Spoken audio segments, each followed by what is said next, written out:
Ladies and gentlemen, please welcome back to the stage, Matthew Swift.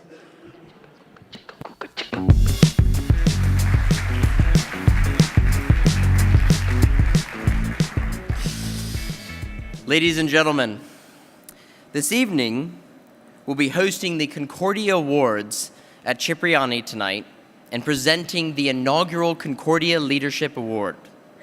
This award recognizes leaders who turn vision into impact by driving forward innovative ideas to build a more positive world. We'd like to take a moment in our programming today to recognize Paul Polman, the CEO of Unilever, who unfortunately can't join us for the awards ceremony this evening. I want to say the Concordia Leadership Awards is chosen by vote by our entire leadership council. We have selected a private sector recipient, a public sector recipient, and a non-governmental organization recipient. It was without question that Paul Polman was our chosen recipient of the private sector award. And I want to just say, and we say this often, that there is no better CEO in the space of public-private partnerships than Paul Polman. His long-term vision has forged Unilever's path in meeting ambitious environmental goals through a commitment to building strategic public-private partnerships towards a more sustainable future. In 2015, he was awarded the Champion of the Earth Award by the United Nations, recognizing his leadership in the business sector towards sustainable practices. Under Mr. Polman's leadership, Unilever signed its very first global public-private partnership agreement with the International Fund for Agricultural Development to promote sustainable agriculture and help improve food security. As a leader who is redefining the role of business in creating a more sustainable future while maintaining a thriving company, it is my great honor to present the Concordia Leadership Award to Paul Polman.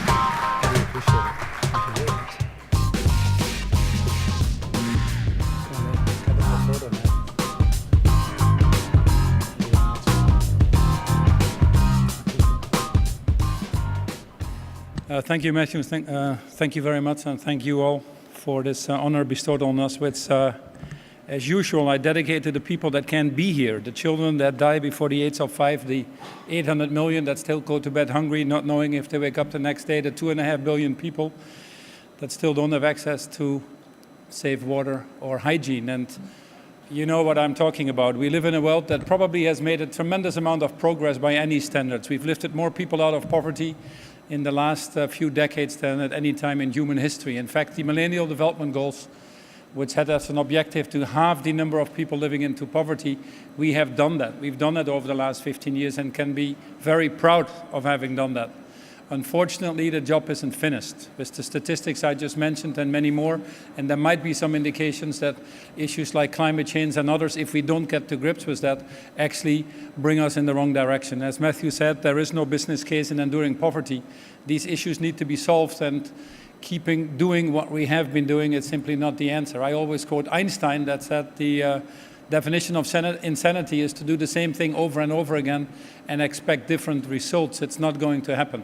We need to rise to a more common partnership, more common values in this world, and that's exactly what we put in the Sustainable Development Goals, which is obviously goal number 17 for partnership. Often people think partnership means you and me just working together. I think this partnership goes a little bit further and goes in the spirit of Concordia, which actually is the Latin word for harmony. It's which is a good reminder to all of us why we are here. A world where too many people still feel that they're not fully participating or where they're actually rejected. These people will ultimately rebel against the system. And I think with Brexit in the UK and some of the issues going on in the US elections, may I say, it's actually starting to happen. And we would be very, very wise to work in this harmony or in this partnership that Goal 17 embodies. It embodies it basically on 3 values. Obviously, the ultimate goal is to irreversibly eradicate poverty in a more sustainable and equitable way. And it's about people, it's about peace, it's about planet, it's about prosperity, and it's about partnership. The partnership of values basically has 3 conditions as far as I'm concerned, to which we can all rise. And when we do, we probably have the solutions to many of the challenges. The issues that we face are well known. The solutions that we have are well thought through. The thing that is missing, frankly, is human willpower, based on values of dignity and respect and equity, based on a firm belief that the communities in which we live and work need to prosper. I call it a partnership for the common good. And finally, an intergenerational partnership. It is to me amazing that this world, having been around for about 3 billion years, that in the end, living in harmony with itself, a circular economy invented for us, we've been able to mess up in the last 200 years to the extent that we have. It is now our responsibility to fix that and fix that together. The 193 countries in this world that came together in last year in September, and we just came from the UN to celebrate the Sustainable Development Goals, have made a commitment, a clear commitment to irreversibly eradicate poverty. And then in Paris in December last year, goal number 13, climate mitigation, a clear commitment to decarbonize the global economy. We could indeed be that generation that achieves both of them, an objective that I certainly aspire to. It requires that partnership for the common good, and I think what you are putting together here in Concordia, what you're putting together is the recognitions that you kindly bestow on the people that we fight for, embodies this partnership. Benjamin Franklin, founder of the US Post Office in the United States. I come from the Netherlands. I always thought he was a president, but he's actually a founder of the US Post Office.